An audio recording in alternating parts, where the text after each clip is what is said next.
Olá, bem-vindo, bem-vinda ao FMP Law. Hoje falaremos sobre um assunto que gerou polêmica aqui na região metropolitana.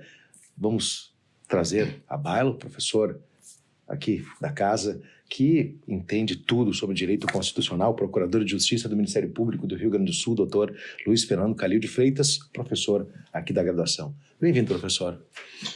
Muito obrigado, prazer, uma honra mais uma vez estar aqui, né? Já estou ficando batido, né? Mas de qualquer maneira esse é um canal muito relevante de comunicação com os alunos e tenho tido um retorno muito interessante, inclusive alunos da FMP que não são meus alunos, né? Eu recebi no final de semana passado um WhatsApp de um colega do Ministério Público, que é meu amigo, meu conterrâneo lá de São Cepé, e me dizia, olha, meu filho assistiu um FMP Law que fizesse aí sobre a questão das saídas temporárias, ficou muito bem impressionado, adquiriu o teu livro e mesmo não tendo sido teu aluno, ele está cursando com outro professor a disciplina do constitucional. Ficou muito impressionado. Enfim, é interessante, os alunos interessados, eles vão atrás, né, desse material. E eu tenho divulgado muito, quando argumento na sala de aula com alguma coisa, algum raciocínio que eu tenho utilizado lá, eu digo, olha, é interessante que vocês ouvissem lá. Na sala de aula também eles dizem, professor, o senhor disse isso lá no FMP Law. É verdade, vocês podem assistir que o raciocínio está lá. Muito bem. Doutor Calil, nós tivemos, a partir de uma decisão da 4ª Vara Cível especializada da Fazenda Pública de Gravataí, a interdição de um santuário que seria dedicado a Lúcifer, na área rural do município. Não se sabe onde é exatamente. É um assunto que pipocou, ganhou as manchetes, porque houve ali a interrupção de uma cerimônia. E aí depois a gente descobriu que essa atividade não tinha um amparo legal administrativo, quer dizer, não tinha CNPJ, não era uma entidade. Então eu queria que o senhor colocasse a lupa sobre esse assunto. Houve aqui um direito que foi vilipendiado por essa decisão, ou essa questão administrativa realmente ela sanou o tema? Olha, eu começo dizendo o seguinte, apresentando as minhas ferramentas, sem entrar de sola, sem dar um carrinho. Eu também sou professor de Direito Administrativo já há 2 semestres aqui na faculdade, tenho tido essa experiência e justamente um dos conteúdos do Direito Administrativo 3, que eu ministro, trata dessas questões, né, que nós vamos comentar aqui. E também a minha atuação como procurador de justiça na 3ª Câmara Civil do Tribunal de Justiça incide sobre essa matéria, porque essa é a matéria da competência da 3ª Câmara. Eu, inclusive, gostaria de deixar bem claro que o que eu posso falar, a abordagem que eu posso fazer é uma abordagem teórica, eu posso falar em tese sobre o caso, por 2 motivos, né? O primeiro deles é porque eu não conheço a decisão judicial, e muitos anos trabalhando nisso, né? Eu sei, os meus colegas sabem, todo mundo que atua nessa área sabe que a gente não tem como comentar uma decisão judicial sem lê-la, sem conhecê-la. E eu não conheço, né? Eu não conheço essa decisão dela, o que eu sei é o que a imprensa divulgou. Em segundo lugar, porque, como procurador de justiça, pode acontecer de amanhã ou depois um recurso cai na sua mesa. Cair exatamente na minha mesa. Então, não posso também, né, por um dever funcional, não posso aqui antecipar entendimento. Mas vamos lá. O que eu sei é que o que a imprensa divulgou, a decisão judicial me parece perfeitamente correta e adequada. Incidem aí as chamadas limitações administrativas, vamos dizer assim, né? É uma iniciativa como qualquer outra, um templo religioso, uma fé religiosa, para se estabelecer. Um templo não é necessariamente um prédio, né? Um local onde pessoas se reúnem para professar sua fé e praticar atos que compõem a liturgia da sua fé religiosa, tá? Porque aí se fala que seria numa propriedade rural e há inclusive uma justificativa de um líder desse grupo religioso, no sentido de que entendia que não era nem necessário alvará, enfim. Mas o fato é que, para funcionar isso, é preciso que a entidade tenha personalidade jurídica e que ela tenha um alvará de funcionamento, que as autoridades públicas tenham conhecimento de que se pretende fazer funcionar uma atividade que é coletiva, que digamos assim, envolve práticas coletivas, que pessoas vão se encontrar em determinado local, em determinados horários, em determinados dias, e vão realizar determinadas práticas. E a autoridade administrativa precisa autorizar, licenciar, autorizar esse funcionamento. E o alvará justamente é o documento que, digamos assim, cristaliza essa autorização. E esse alvará não existiria. Essa é a notícia que a imprensa divulga, inclusive com a manifestação do próprio líder religioso, dizendo que tinha conhecimento do que o prefeito havia se manifestado, dizendo que não ia conceder alvará, e por conta disso ele nem foi atrás do alvará. Bom, então temos um problema, né? Precisa ter um CNPJ, precisa existir, e precisa de um alvará, depois de dizer claramente para a autoridade administrativa o que vai fazer naquele local. A autoridade administrativa, se entender que é correto, que é adequado, que não lesa direito a ninguém, vai conceder um alvará e autorizar o funcionamento. Então, a rigor, a decisão é perfeitamente adequada, né? Não há lesão nenhuma de direito, e justamente a preocupação é de evitar que o funcionamento de maneira inadequada, né? Nós podemos pensar em várias coisas, mas vamos imaginar que fosse um templo, né? Tem que ter saída de emergência, tem que ter extintor de incêndio, tem que ter uma série de coisas que a gente sabe que são cada vez mais complexas, essas exigências, para garantir a segurança das pessoas que vão frequentar o local. Então, tudo que envolve uma coletividade é mais delicado, né? E a autoridade administrativa tem que fiscalizar. Nesse caso não tinha CNPJ, não tinha um alvará, né? Não tinha o PPCI, o Plano de Proteção contra Incêndio, quer dizer, não existia, não havia personalidade jurídica. Exatamente. Bom, se houvesse, né? E aí seria de Lúcifer. Aí nós temos uma outra ordem de problemas, né? Aí o problema ganha, digamos assim, contornos mais complexos, né?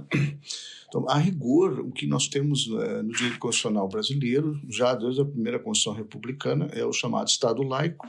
Atualmente está no artigo 19, inciso 1º, há um enunciado normativo dizendo que o Estado não deve estabelecer seus cultos religiosos, e nem deve estabelecer uma relação de privilegiamento ou de, digamos assim, obstaculização a quaisquer ritos religiosos. O comportamento que o Estado tem que ter com grupos que professam uma determinada fé religiosa é um comportamento neutro e justamente cuidar exclusivamente deste aspecto de preservar os direitos das pessoas, dos próprios envolvidos e, eventualmente, de terceiros, verificando exatamente no que consistem as práticas, né? As práticas desse, vamos imaginar um grupo religioso cujos rituais, cujas práticas envolvessem sacrifício de seres humanos. Bom, aí não pode, né? Porque aí é um homicídio, aí o Estado não pode autorizar o funcionamento. Mas, salvo situações extremas como essa, a Constituição estabelece um Estado laico e o Estado deve ficar neutro com relação a isso. De um outro lado, no artigo 5º, nos incisos 6 e 8, no 6 há a previsão da liberdade de crença e de consciência, né, que inclui a liberdade religiosa, a proteção dos locais de culto e dos rituais, das liturgias religiosas, sejam quais forem. E no inciso 8º, a vedação de que alguém seja privado de direitos em razão por motivo de crenças religiosas. Essa questão é uma questão muito delicada, né? Muito delicada, porque, assim, me parece que é do domínio público, né? Todo mundo conhece um pouco dessa história. Nós vivemos no Brasil, que é um dos maiores países do Ocidente. O Ocidente é predominantemente cristão, todos nós mais ou menos praticantes, quase que todos nós fomos batizados, né? Na Igreja Católica, Apostólica, Romana, conhecemos alguma coisa da Bíblia em algum momento da nossa vida, da nossa trajetória, e nós sabemos que Lúcifer na narrativa das Sagradas Escrituras, era um anjo que... o nome não era nem esse, né? O nome era um outro que eu, sinceramente, não me recordo agora. Era um anjo que desfrutava, digamos assim, de uma posição, talvez a palavra não seja essa, mas uma posição privilegiada junto a Deus, tanto que em determinado momento ele, digamos, se arvora a Deus, ele pretende, ele comete o pecado do orgulho, ele pretende ser considerado como Deus e ele é expulso desse universo. Mas essa denominação Lúcifer é porque ele seria o anjo que trazia a luz, a iluminação. A partir do momento em que ele é expulso, né, dessa convivência, digamos assim, divina, em razão de pretender ocupar o lugar de Deus, a Igreja Católica passa a tratá-lo como o demônio. Lúcifer passa a ser a designação do demônio. E, então, isso é extremamente problemático neste universo, né, neste contexto da religião católica. Me chamou a atenção, né, quando eu fui convidado para vir aqui falar sobre esse assunto, a primeira coisa que eu pensei, até trouxe um material aqui que eu busquei na internet sobre isso, é que há uma igreja em Roma. Eu vivi em Roma, estudei em Roma, e Roma tem muitas igrejas, obviamente todo mundo sabe disso, né? O Estado do Vaticano funciona em Roma. Eu mesmo vivi uma parte do tempo que estive lá na região de San Giovanni, em Laterano, em Latrão, que foi a primeira sede do papado, foi onde a Igreja Católica se estabeleceu, em Roma. E há uma basílica num lugar, para o meu gosto pessoal, numa região, numa zona de Roma que é muito privilegiada nos sentidos da beleza da cidade, que é a Piazza Repubblica. É um lugar muito agradável, muito bonito, que tem ótimos cinemas. Eu frequentava assiduamente, digamos assim, e justamente nessa praça tem uma basílica, a Basílica de Santa Maria dos Anjos e dos Mártires, e esta igreja que foi projetada por Michelangelo, esta igreja seria a única igreja do mundo que dentro tem uma estátua de Lúcifer.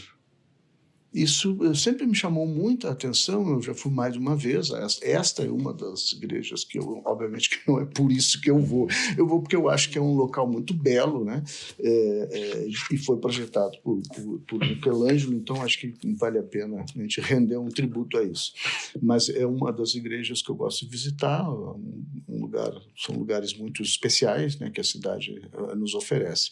E eu confesso que, pessoalmente, me sinto até meio desconfortável diante daquela estátua.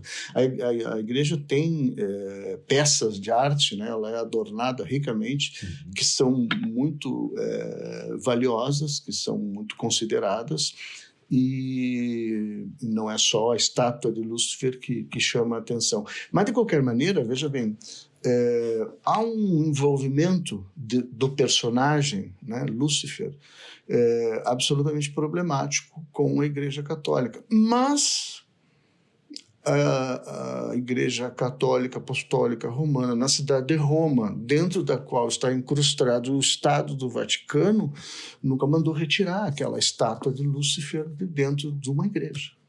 Aquela igreja está lá. Aquela igreja foi uma igreja que foi construída em cima das ruínas, sobre as ruínas do imperador Diocleciano, e começou a ser construída nos anos 1500 e pouco, por ordem de um Papa Pio IV, né, que chamou Michelangelo para a a primeira, digamos assim, a primeira fase da construção da igreja, que depois foi em alguma coisa remodelada, foi chefiada por Michelangelo, ninguém menos que Michelangelo. Bom, a estátua de Lúcifer está lá dentro. Então, nós temos aí um personagem que é problemático na narrativa do cristianismo, tá?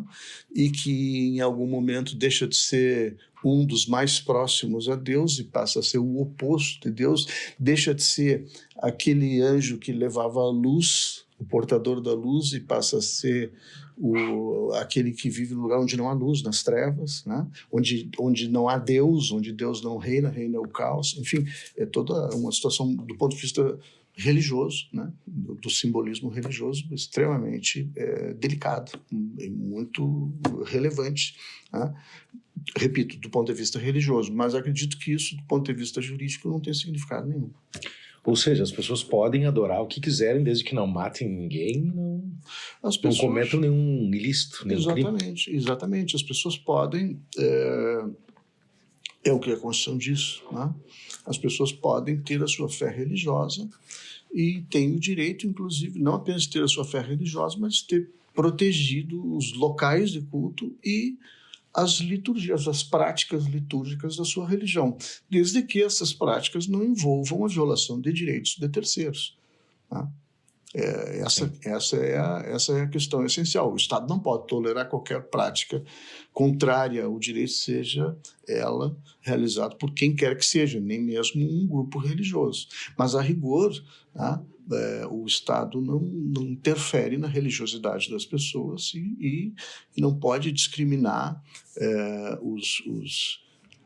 os atos, né, que compõem a liturgia de uma determinada fé religiosa. É uma decisão que foi proferida já há algum tempo, uma decisão judicial no Brasil, né, em que, numa ação proferida, me parece que por uma federação, alguma coisa assim, de religiões de matriz afro, porque há várias, né?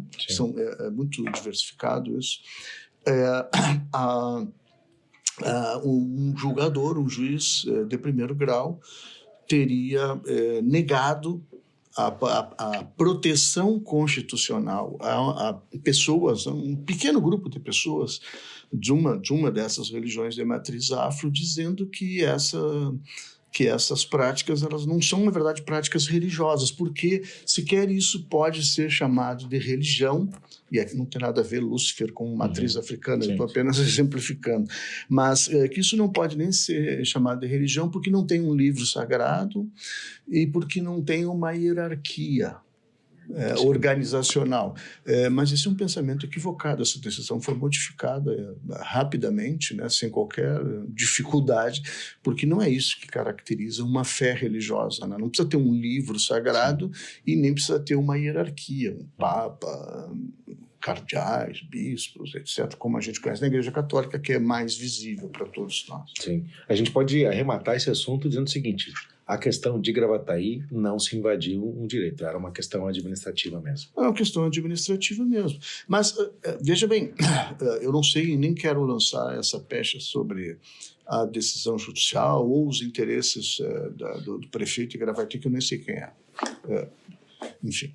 Sim, a gente não está aqui, isso é importante deixar. A gente está colocando a lupa, né, a luz num tema aqui que surgiu numa polêmica que a gente quer justamente desmistificar. Olha, porque da forma como foi construída, parece que eles não deixaram que eles adorassem Lúcifer e tal, que, como o senhor já explicou aqui, por desconhecimento de parte da população, também foi parte da Igreja Católica em algum momento. Claro que sim. Excomungado, digamos assim, mas foi. A imprensa tem divulgado também, né, que na petição inicial, que pediu liminarmente, então, que fosse impossibilitado, fosse vedada a inauguração dessa estátua e desse local de culto, o município de Gravataí teria argumentado não apenas com essa questão do ponto de vista do direito administrativo, mas também com a questão de que os adoradores de Lúcifer, enfim, teriam uma fé religiosa, digamos assim, que não fosse saudável, que não seja considerável saudável. Bom, eu não vi né? Eu não vi o processo, eu não vi a petição inicial, eu não vi a decisão judicial. Eu imagino que, se sempre não está noticiando, é porque isso está lá, alguma coisa nesse sentido se contém na petição inicial. O que eu imagino, né, é que a decisão judicial, o julgador, a julgadora que proferiu a decisão judicial não tenha incluído isso dentre os motivos pelos quais proferiu a decisão, porque esse julgamento não é o Poder Judiciário que tem que fazer, isso é um julgamento da consciência de cada pessoa, né?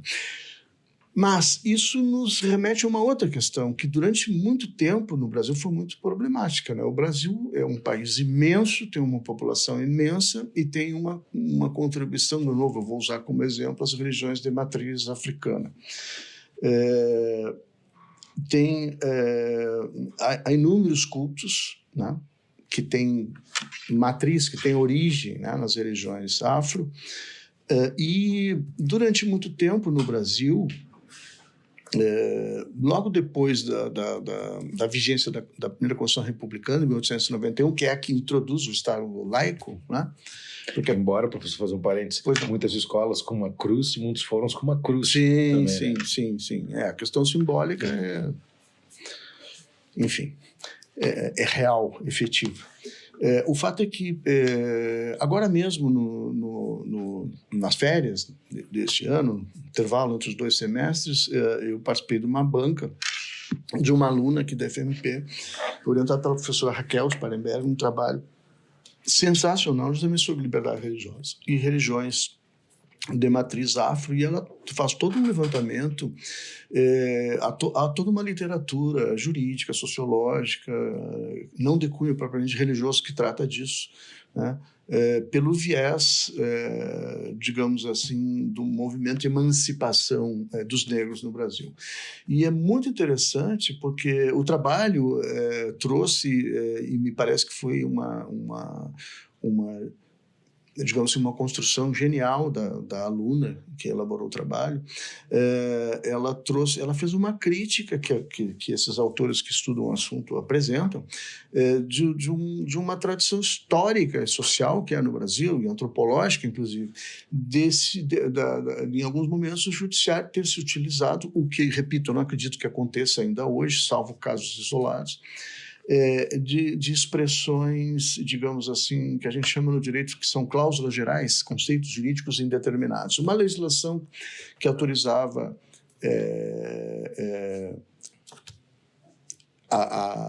todas as confissões religiosas, mas que vedava práticas contrárias à moral e aos bons costumes. E aí, então, associavam alguns rituais de religiões de matriz afro a rituais de magia negra, que ia fazer mal para as pessoas, fazer um trabalho para as pessoas, para a pessoa ficar doente, para a pessoa morrer, para a pessoa sofrer um problema, uma espécie de voodoo, coisas do gênero. E esse texto, muito bem construído, uma pesquisa muito rica, uma meia dúzia de autores que se ocupam disso no Brasil, no mundo jurídico, justamente analisando decisões judiciais já num passado histórico nosso, né, não recente, que se utilizavam dessas cláusulas abertas para considerar, então, que qualquer religião que pudesse solapar, digamos assim, o público da religião católica, apostólica, romana, que não era mais a religião oficial do Estado, como fora no Império, com a Constituição Imperial, e que ela pudesse ser, de alguma maneira, combatida, né? O Brasil é o país do sincretismo religioso, por exemplo, né? A gente sabe que a maneira que os pretos construíram para exercer a sua religiosidade foi atribuir aos santos da Igreja Católica, com determinadas características específicas, a identidade dos seus orixás, por exemplo. E assim não sofrer qualquer tipo de repressão no exercício da sua fé religiosa. Bom, isso faz parte da história do país, isso é um dado que a gente não pode ignorar. Mas, repito, nada disso que eu estou dizendo se refere a essa decisão judicial que eu não vi, eu acredito que não tenha enveredado por esse lado, porque uma decisão com essa conotação hoje, ela é muito facilmente derrubada. Sim. Muito facilmente derrubada. Se não, Aqui, eu acredito que aqui no Tribunal de Justiça, mas não aqui no Supremo Tribunal Federal, na mesma hora. É muito fácil derrubar uma decisão nesse sentido. Muito bem, esse assunto a gente traz aqui a baila porque é interessante, né? Porque surge aqui, daqui a pouco a imprensa começa a noticiar, as pessoas se revoltam. Por exemplo, nós tivemos aqui, eu não lembro muito bem, eu já era repórter, eu acho que no começo dos anos 2000, aquela decisão que autoriza o sacrifício de animais, né, que se discutia na questão estadual, né, e que o parlamento autorizou, né, o sacrifício de animais para religiões de matriz africana. Nós tivemos, e aqui eu também falei disso, tive a oportunidade de tratar desse assunto, porque também foi abordado por essa aluna nessa banca. Esses momentos das bancas de TCC são muito ricos, porque eles proporcionam essa discussão, né? Eu fui o procurador de justiça que fez o recurso extraordinário para o Supremo da decisão aqui do tribunal. E, a meu ver, a ação, não fui o autor da ação, foi o professor da casa aqui que redigiu a petição inicial. E eventualmente ele, se quiser, pode falar desse assunto. Mas eu me lembro de ter encontrado com ele um certo dia na sala dos professores, e ele estava com um autor, talvez seja mais conceituado autor, globalmente falando, que escreve sobre religiões. Elia Mircea, um autor romeno, me parece. E perguntei, porque tem uma obra em 3 volumes sobre religiões que eu tenho, é um assunto que me interessa muito, essa conexão das religiões com o direito. E perguntei para ele, o que está fazendo isso? Ele disse, não, eu estou fazendo uma petição, eu estou fazendo uma ação direta em inconstitucionalidade aqui perante o TJ, em razão aqui de uma alteração e tal. E me contou da história.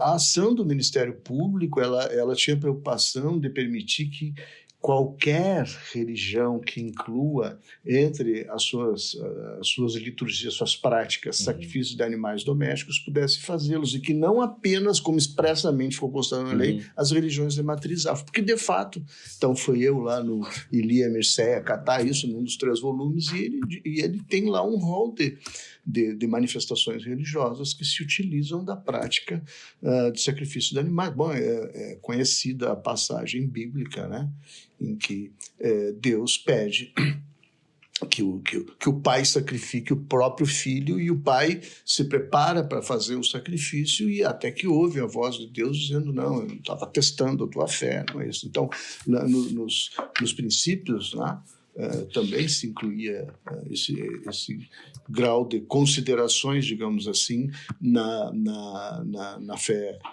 cristã, e o sacrifício de animais substitui o sacrifício humano, né? O Cordeiro de Deus que tira os pecados do mundo. O sacrifício do Cordeiro de Deus é uma história, algo presente, né, em quase que todas as religiões. Mas, enfim. Muito bem. Professor, muito obrigado pela presença aqui no FMP Law. Meu querido, sou eu que agradeço. Eu sempre que convidado, se achar que tem alguma coisa a dizer pertinente sobre o assunto, eu vou aceitar. É uma honra, é um prazer estar aqui conversando contigo, sempre. Muito bem. Recebemos mais uma vez o Dr. Luiz Fernando Calil de Freitas, professor da graduação de Direito Constitucional, Direito Administrativo também, e que é procurador de Justiça do Ministério Público do Rio Grande do Sul, ex-presidente aqui da FMP, uma autoridade em Direito Constitucional, batendo esse papo conosco de um assunto que move paixões, religião, junto com futebol e outros assuntos, acabam movendo paixões e cegando muita gente. Então, por isso a lupa nesse tema. Um grande abraço. Você quer sugerir um tema nesse e-mail aqui, comunicação@fmp.com.br, que a gente pode atender e abordá-lo, tá bem? Um grande abraço e até a próxima edição. Obrigado pela audiência.